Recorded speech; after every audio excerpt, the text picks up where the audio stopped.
Yeah, hello. So a lot of people have been talking about enlightenment and what it is, and all of these kind of descriptions of it and whatnot. Um, so here's another one, I guess. In some traditions or isms, the teacher or a monk or whatever you'd like to call them will talk about guest and host. So these type of words are used in Zen Buddhism. I'm aware of. Subject, object, all this kind of other words and descriptions. And basically, if we look at guest and host, we're looking at ego and spirit.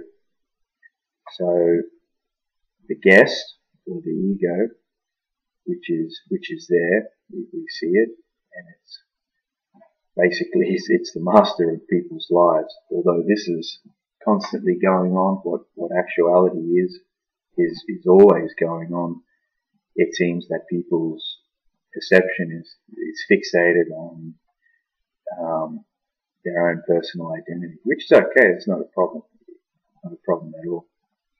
So when we're born, we come into the world, and slowly, probably from around 18 months old, we start to absorb the outside world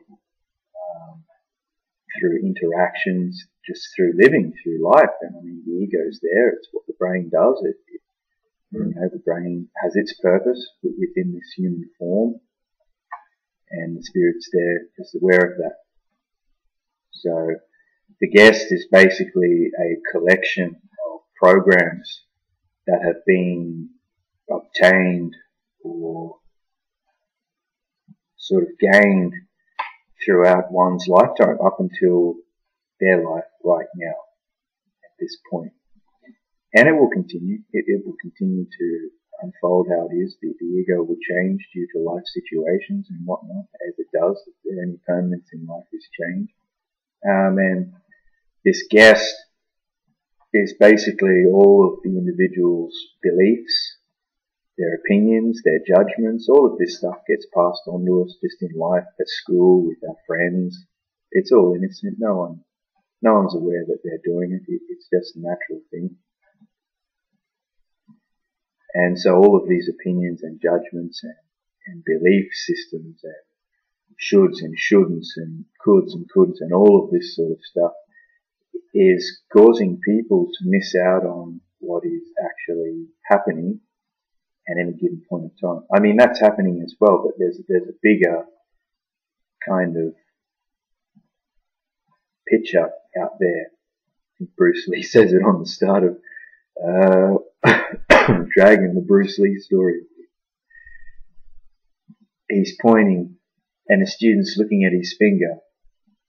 Bruce Lee hits him on the back of the head, and he says, "Don't look at the finger, or you'll miss all of the universe, everything that's out there. You're just fixating on one thing amongst myriad things, many things, and you're all in it, of it, without using those words. Those words can't describe it. And that it is resting as spirit, awareness, host. We call it host in the taoist training that I undertake. And that's ever pervading. Like you come to learn about it and you see it, you get taken to it, you might come to it in your own sort of way, which is no problems. That happens. People do that all the time. Hui Ning, I believe, was walking along, and as a child, he wasn't really intellectually clever. I mean, he could do things. He could use the toilet, cook food, do all that sort of stuff. But in terms of intellectual type things, more where the ego is needed, the thinking process is needed. And he heard a reciter being read on the street by a monk, and he just kind of, just from that meeting, he realized the nature of all things. So you don't need to have all of this intellectual knowledge. If anything, people talk about full cups and all this kind of business. Well, I would have to say most people, just from my experience of seeing people, that most people have at least 2 or 3 cups full, if not more, and that can be detrimental or not. It doesn't really matter in the long run, but it can affect people's progress in just resting or sitting or being in that thing that we all have access to. We all have access to it. It's always there. It's always there. And you will move in and out of it throughout your daily life without being aware of it. It doesn't take knowledge to be aware of it, you know. It just takes the right understanding and then experiencing it. Once you experience it, you kind of, you know it. You have a knowing, you start to form a tacit understanding of what resting in that particular being, place, isness, suchness, actuality really is.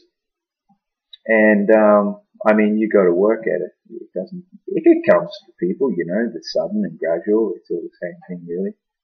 And it just happens. People are, whether they're aware of it or not, people are constantly moving towards becoming fully enlightened, fully awakened. It's happening on a much greater scale by the looks of it these days. I mean, there's all types of videos about it. So going back to guest and host, we have guest, which is basically the individual, the persona, the ego, you know what, Mara, whatever names, whatever religions and people give to it.